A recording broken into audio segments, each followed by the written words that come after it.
नमस्कार दोस्तों, आप सभी का स्वागत है, अभिनंदन है। सेवा ही संकल्प है। कोरोना की दूसरी लहर और बहुत सारी नकारात्मक समाचार, कई क्षण कई घड़ी तो ऐसा लगने लगा कि शायद ये नकारात्मक समाचार हम सब पर हावी होते जा रहे हैं। पर उसी समय कुछ देवदूत बनकर आए, वो डॉक्टर्स, वो प्रशासन के लोग, वो नगर निगम के लोग, वो कोविड वॉरियर्स और वो स्वयंसेवी संस्थाएं जो जहां रहती हैं अपने समाज का सहयोग करने के लिए सबसे आगे हैं। आज हमारे साथ उन्हीं में से ही एक संस्था, जीव सेवा संस्थान के सचिव महेश जयरामानी जी, हम उनसे बात करेंगे, उनसे पूछेंगे कि सर आपने क्या अनुभूति की, क्या चैलेंजेस रहे और सेवा का परिभाषा क्या है आपके नजरिए में। पर सबसे पहले मैं महेश जी का स्वागत करना चाहूंगा। महेश जी, बहुत बहुत स्वागत है आपका स्टूडियो में। मैं दूरदर्शन भोपाल का आभारी हूँ, उन्होंने मुझे यहाँ आने के लिए मौका दिया। मैं दूरदर्शन के सभी दर्शकों को प्रणाम करता हूँ, नमस्कार करता हूँ। दर्शकों, जीव सेवा संस्थान मध्य प्रदेश की राजधानी भोपाल में एक संस्था है जो कई वर्षों से बड़े काम कर रही है। मैं सबसे पहले सचिव महोदय जी से यही निवेदन करूंगा कि संस्था के बारे में कुछ ऐसा बताएं जो हमारे दर्शकों तक पहुंचे। हाँ, जीव सेवा संस्थान की स्थापना परहित, समाजहित, धर्महित और राष्ट्रहित के सदुद्देश्य से की गई और जीव सेवा संस्थान की स्थापना परमहंस संत हृदयराम साहेब जी के आशीर्वाद से, उनकी प्रेरणा से की गई। स्वामी जी शरीर में 100 साल से ज़्यादा रहे, लेकिन आज भी दुनिया के सभी लोगों के दिलों में रहते हैं और उन्हीं के आशीर्वाद से आज जीव सेवा संस्थान कार्य कर रही है। और जीव सेवा संस्थान का एक मुख्य उद्देश्य यह भी है कि मानव सेवा ही माधव सेवा है और जीव सेवा संस्थान के माध्यम से आज समाज का ऐसा कोई भी क्षेत्र बचा नहीं है, चाहे वो क्षेत्र शिक्षा का हो, चाहे वो क्षेत्र स्वास्थ्य का हो, चाहे वो क्षेत्र गरीब लोगों को उनके उत्थान का हो, चाहे वुमेन एम्पावरमेंट का क्यों न हो। जीव सेवा संस्थान हमेशा कार्य करती है और कर रही है। मुझे यह भी बताते हुए खुशी हो रही है कि जीव सेवा संस्थान और सहयोगी संस्थाओं के माध्यम से आज 4 मिलियन 45 लाख से ज़्यादा लोगों की सेवा हो चुकी है और इन सेवा कार्यों की वजह से ही बैरागढ़ उपनगर का नाम मध्य प्रदेश शासन ने, मध्य प्रदेश सरकार ने संत हृदयराम नगर रख दिया है और आज यह संत हृदयराम नगर पूरी दुनिया के लिए एक तीर्थ स्थान बन चुका है। विदेशों से लोग यहाँ आते हैं और समझते हैं कि यह स्थान उनके लिए एक स्पिरिचुअल होम है, आध्यात्मिक घर है, जहाँ न केवल उनको एक सेवा का अवसर मिलता है बल्कि उनको सिमरन का भी एक मौका मिलता है। महेश जी, मेरा एक प्रश्न है कि जब जैसे कि आप बोल रहे हैं कि हर वर्ग में, चिकित्सा हो, बच्चों के लिए हो, महिलाओं के लिए हो, आपने बहुत काम किया। जब कोविड की बात आई तो प्रथम दृष्टया संस्था के मन में क्या विचार आया कि कोविड के इस काल में, कोरोना के इस काल में हम क्या सेवा कर सकते हैं और आपने उसमें क्या योगदान किया, दर्शकों को जरूर बताएंगे। जैसे कि जीव सेवा संस्थान नाम से ही स्पष्ट है कि हमारा उद्देश्य जीवों की सेवा करना है। जब कभी भी सेवा का मौका आता है तो जीव सेवा संस्थान हमेशा बढ़ चढ़ कर उस सेवा कार्य में हिस्सा लेता है। मैं आपको ये भी बताना चाहता हूँ कि परमहंस संत हृदयराम साहब जी के परम शिष्य परम श्रद्धेय सिद्ध भाऊ जी, जो इस समय स्वामी जी के उत्तराधिकारी हैं, उनकी प्रेरणा से जैसे ही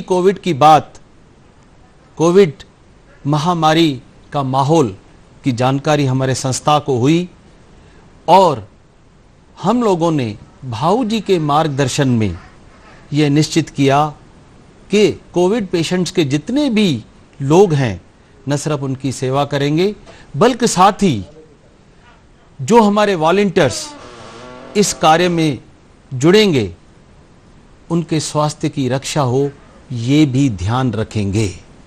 भाऊ जी का मार्गदर्शन हमें सतत मिलता रहा और आज मुझे बताते हुए खुशी हो रही है कि कोविड के समय हम सब जानते हैं कि सबसे ज़्यादा ऑक्सीजन की ज़रूरत पड़ती है, तो हम लोगों ने 55 ऑक्सीजन कंसंट्रेटर मंगवाए, 20 ऑक्सीजन सिलेंडर मंगवाए और साथ ही जिन लोगों को दवाइयों की ज़रूरत थी उनको दवाइयाँ दी गई और जिन लोगों को खाने की ज़रूरत हुई वो भी हम लोगों ने व्यवस्था की। हमारे वॉलंटियर्स दिन रात इस कार्य में लगे हुए थे और अपना सौभाग्य भी समझ रहे थे, क्योंकि हम लोग ये सब संत जी से सीखे हैं और हमने महसूस भी किया है कि सेवा करने का आनंद क्या है।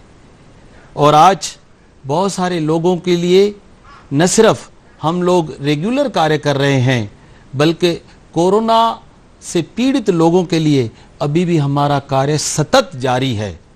जिन लोगों का टेम्परेरी जॉब होने की वजह से उनका जॉब लाइवलीहुड ख़त्म हो गया था, उनको हम लोग राशन दे रहे हैं और अभी भी बहुत सारे लोगों को मेडिसिन की व्यवस्था कर रहे हैं। जहाँ तक कि गवर्नमेंट के कार्य में भी हम लोग सहयोग दे रहे हैं और वैक्सीनेशन के कार्य में भी हम लोगों ने अपनी सेवा सदन आई हॉस्पिटल, जो हमारी एक सहयोगी संस्थान है, उस हॉस्पिटल के माध्यम से वैक्सीनेशन सेंटर के रूप में उसको चला रहे हैं। हमारे जो स्कूल्स हैं उसमें भी वैक्सीनेशन सेंटर हम चला रहे हैं। यहाँ तक कि जो लोग वैक्सीन लगाने के लिए हमारे यहाँ आ रहे हैं उनके नाश्ते की भी व्यवस्था करते हैं और जो लोग कन्वेंस न होने की वजह से या दूर दराज में रहते हैं वो नहीं आ पाते हैं, उनको गाड़ियाँ भेजकर हम उनको प्रेरित करते हैं कि वैक्सीनेशन आप जरूर लगाएं और इसमें हमें बहुत सफलता भी मिली है। निश्चित ही महेश जी, आपका जो ये प्रयास है और महायज्ञ में जीव सेवा संस्थान की जो ये आहुति है, निश्चित ही इतिहास इसको याद रखेगा। एक मेरा प्रश्न सहज रूप से मेरे मन में आ रहा है कि जब आप लोगों से जुड़ रहे थे, जैसा कि आपने बोला कि हजारों लोगों तक आप पहुंचे, दवाइयां दी, ऑक्सीजन कंसंट्रेटर्स दिए, वैक्सीनेशन के कैंप लगाए, तो कहीं ना कहीं आप लोग भी एक्सपोज हो रहे थे। कोविड जितना उन लोगों के लिए था आपके लिए भी था, तो वो क्या चैलेंजेस रहे और सेवा की परिभाषा आपके लिए क्या है, आपके संस्था के वॉलंटियर्स के लिए क्या है, उन चैलेंजेस के बारे में भी जरूर दर्शकों को बताएंगे और उन चैलेंजेस को आपने कैसे फेस किया। हाँ, सबसे बड़ा चैलेंज तो ये था कि हमारे वॉलंटियर्स के परिवार के लोगों को भी ऐसा लगने लगा कि भाई वॉलंटियर्स सेवा के लिए जा रहे हैं, हॉस्पिटल्स में जा रहे थे, उनको भी कोई दिक्कत हो सकती है। लेकिन हमारा ये विश्वास था कि अगर हम दूसरों के लिए दूसरों की सेवा करेंगे तो हमारी रक्षा परमपिता अवश्य करेगा और यही हुआ। हमारे कुछ एक वॉलंटियर्स को दिक्कत हुई, लेकिन भगवान की कृपा से और उन लोगों की दुआओं से जिनकी कोविड के समय सेवा की गई वो बिल्कुल ठीक हो गए। और उसके बाद सब ने प्रेरणा लेकर हम लोगों ने एक प्लान वे से कार्य किया। जब हमें लगा कि हॉस्पिटल में पेशेंट को रखने के लिए जगह नहीं है, तो हमने अपने स्कूल को कोविड सेंटर बना दिया, मरीजों के लिए बेड्स की व्यवस्था की, ऑक्सीजन कंसंट्रेटर उन हॉस्पिटल्स में रख दिया ताकि कोई भी पेशेंट जब आए उनको ऑक्सीजन की ज़रूरत हो तो वो इस चीज़ से वंचित नहीं रहे। ये भी हम लोगों ने अच्छी तरह से कार्य किया। निश्चित ही सभी कार्य जो है वो प्रशंसनीय है और ईश्वरीय कार्य है। मैं नहीं कहूँ कि ये संस्था के वॉलंटियर्स ने किया है, ईश्वर ने आपको ये संदेश भेजा और आपने वो सारे कार्य किए। एक प्रश्न ये भी बनता है कि क्योंकि मध्य प्रदेश, भोपाल और संत हिदाराम नगर, तो क्या हमारी सेवाएं भोपाल राजधानी तक सीमित है या संत हिदाराम नगर तक सीमित है या मध्य प्रदेश या बाहर भी हम अपनी सेवाएं पहुंचाते हैं? जीव सेवा संस्थान की सोच समग्र है। हमने कभी ये नहीं सोचा कि हम किसी एक विशेष वर्ग के लिए कार्य करेंगे या एक विशेष नगर के लिए कार्य करेंगे।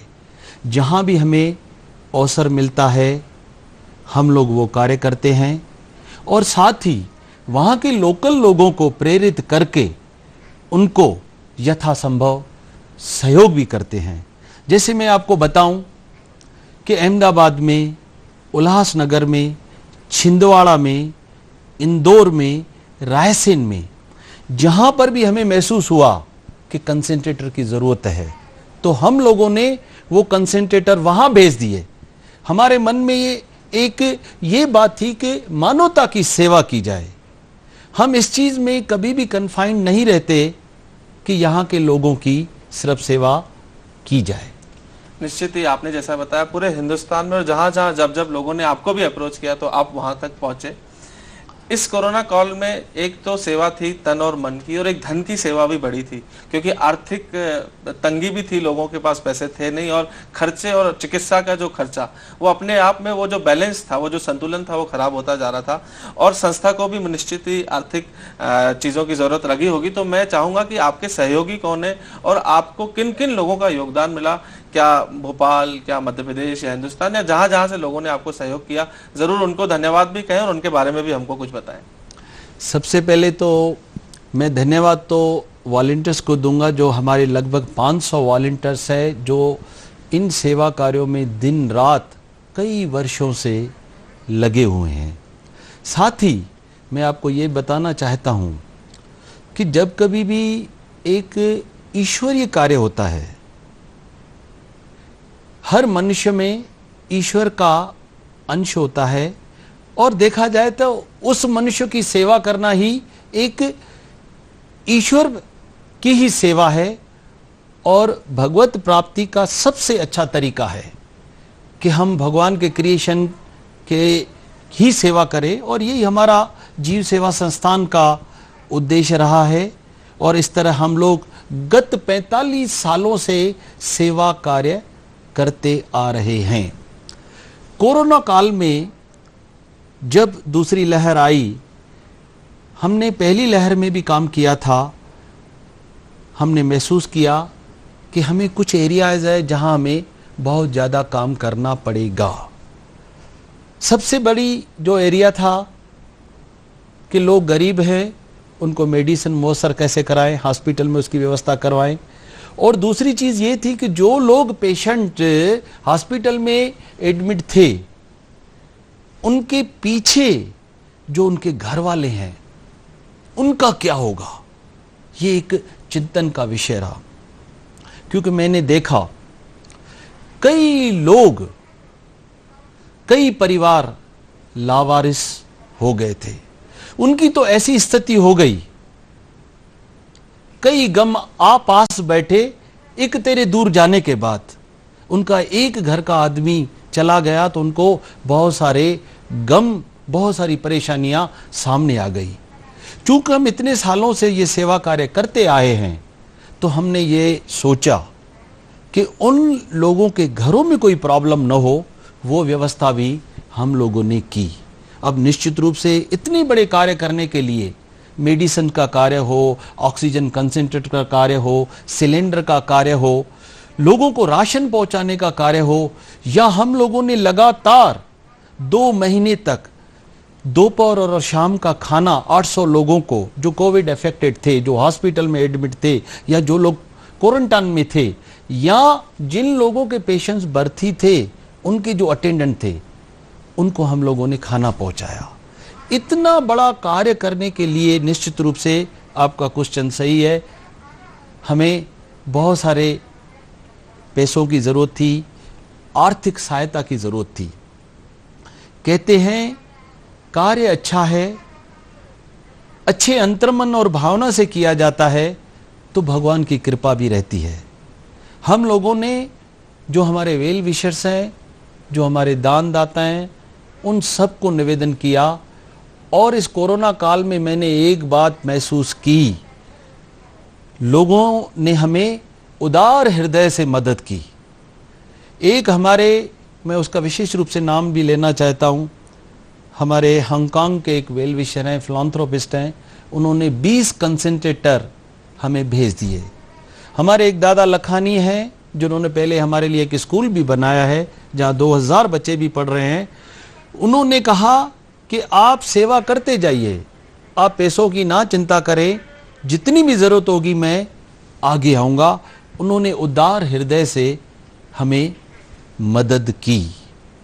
जब हम मदद करते जा रहे थे तो हमें आर्थिक सहायता मिलती गई, और यही कारण है कि हम लोगों ने कोरोना पेशेंट्स के लिए हर चीज़ की व्यवस्था की।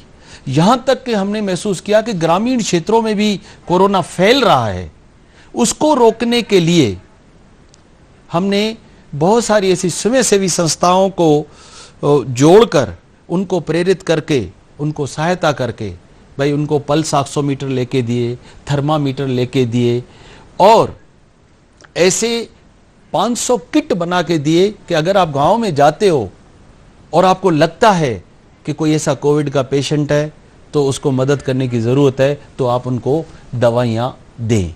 साथ ही उनको व्हीकल की ज़रूरत पड़ी तो वो भी हमने उनको दिया ताकि वो गांव में आसानी से जा सके। हमारा सिर्फ एक ही उद्देश्य था कि लोगों को इस महामारी से किस तरह बचाया जाए। और मुझे दर्शकों को बताते हुए एक खुशी भी हो रही है कि हिंदुस्तान या भारत ही एक ऐसा देश था जहां पर सेवा की संस्कृति उभर करके आई। मैं पढ़ता रहता हूं कि बहुत सारे कंट्रीज में वहां की गवर्नमेंट मदद कर रही है, लेकिन भारत देश एक ऐसा देश था जहां पर गवर्नमेंट ने तो मदद की, लेकिन सेवी संस्थाओं ने भी मदद की। लोगों में एक समाज सेवा की भावना जागृत हुई और वो बलवती हुई। ये हमारे भारत देश के लिए बहुत अच्छी चीज मैं मानता हूं। निश्चित ही जब जब देश पे आपदा विपदा आई है, हम सब ने मिलके, आप दर्शकों ने मिलके, जो दर्शक सुन रहे हैं उनने मिलके सेवा के उत्सव को मनाया है। हम आगे आए, हमारे आजू बाजू जब आसपास जिसको जरूरत रही है हम खुद आगे आके उनका सहयोग करते हैं। न केवल कोरोना काल, देश में पहले भी बहुत आपदा विपदा आई है और संस्था क्योंकि कई सालों से काम कर ही रही है, तो पहले का कोई ऐसा अनुभव जो आप दर्शकों को बताने चाहे, जो मेमोरीज जो हैं वो आपको याद आती हो कि पहले भी देश पे जो समस्या आई है उसमें आप कैसे आगे आके आपने सहयोग किया है? बहुत अच्छा प्रश्न किया मोहित जी आपने। हमारे संत जी कहा करते थे, टहल महल ताको मिले जाको संत कृपाल। जिस समय सबसे ज्यादा जरूरत है उस समय सेवा करना ही सही मायने में सेवा है। और सेवा वो है जिससे किसी दुखी का दुख दूर हो, किसी जरूरतमंद की जरूरत पूरी हो। और कोविड के समय तो सबसे ज़्यादा सेवा की ज़रूरत थी। न सिर्फ कोविड के समय, हम लोगों ने जब कभी भी देश के ऊपर आपदाएं विपदाएं आई है, जीव सेवा संस्थान हमेशा आगे बढ़कर राष्ट्र हित में कार्य करता रहा है, क्योंकि हमारा उद्देश्य ही है कि राष्ट्र को सशक्त बनाना, स्ट्रेंथन द कंट्री। सुनामी के टाइम में, कारगिल के टाइम में और गांधीधाम गुजरात में अर्थक्वेक के टाइम में या बाढ़ के टाइम में हमेशा जीव सेवा संस्थान काम करती रही है।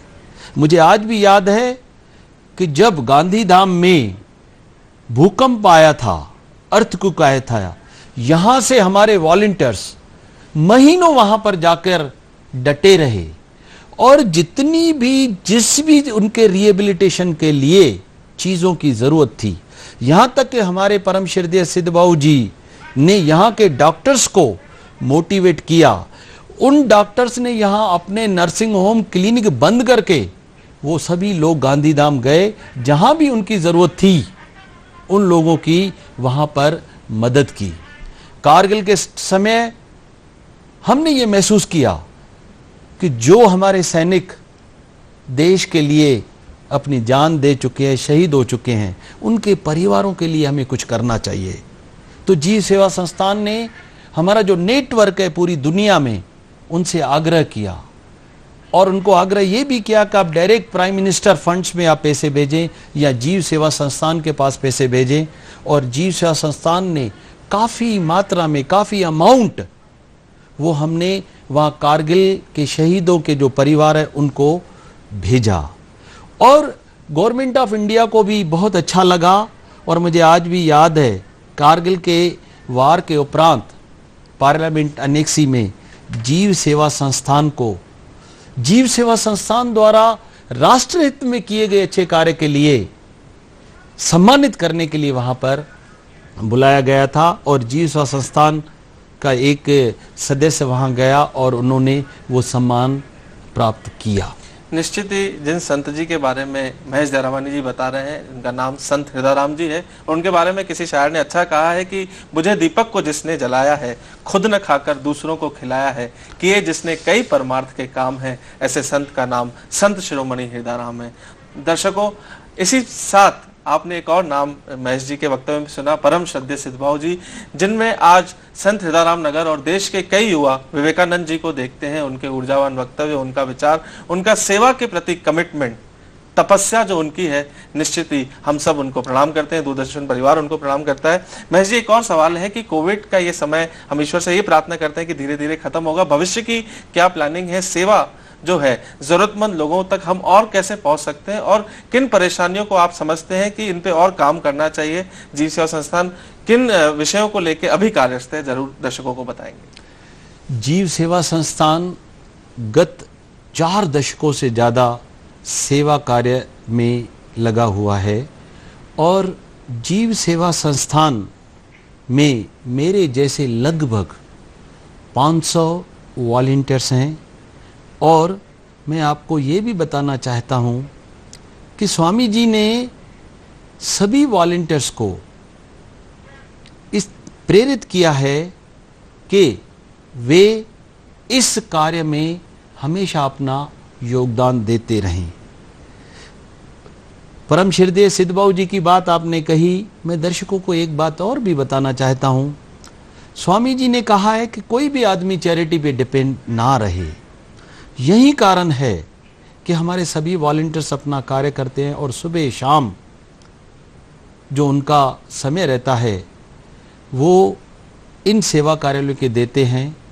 हमारे परम श्रद्धेय सिद्धबाबू जी, ये सही है कि स्वामी रामकृष्ण परमहंस के साथ जिस तरह स्वामी विवेकानंद जुड़े, ठीक उसी तरह संत हृदयराम जी के साथ परम श्रद्धेय सिद्धबाबू जी जुड़े।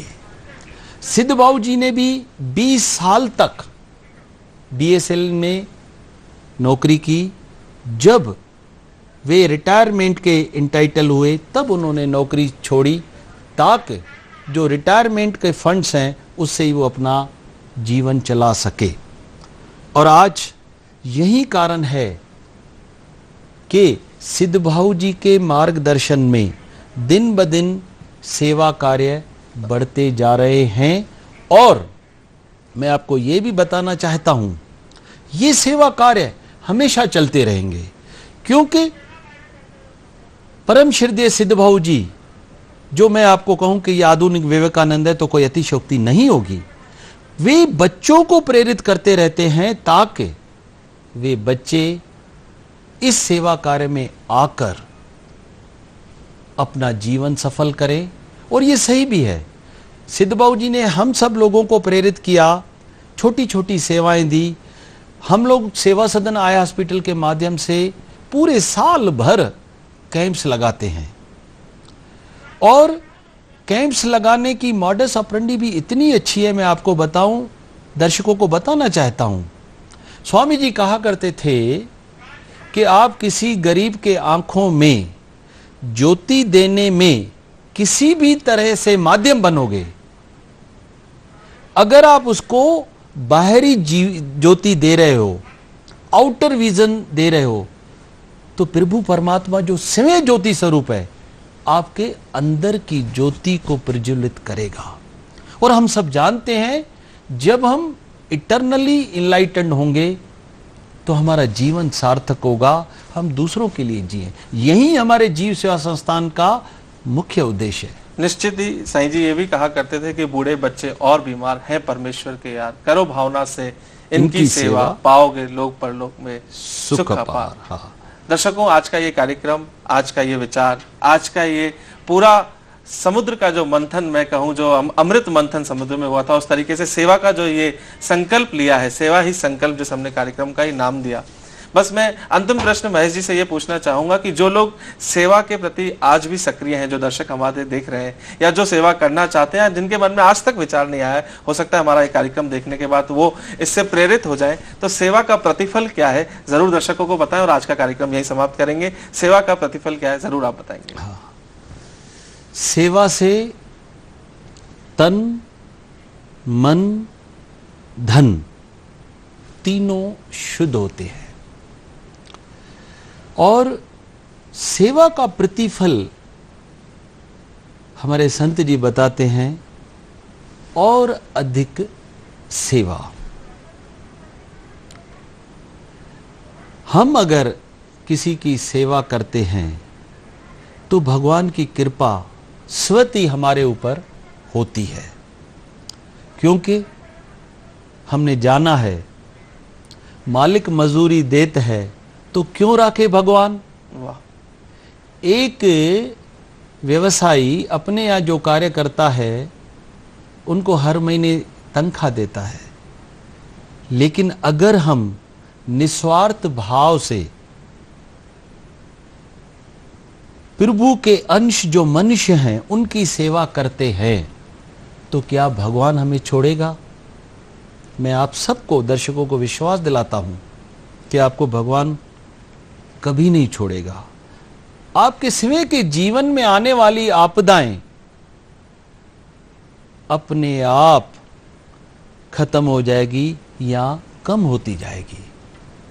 इसीलिए मैं आप सबसे आग्रह करता हूं, आप जहां भी हैं, जिस जगह हैं, जिस शहर में हैं, आपको अगर सेवा का अवसर मिलता है तो आप पीछे ना हटें, आप सेवा करें। और सेवा करने से मन अपने आप,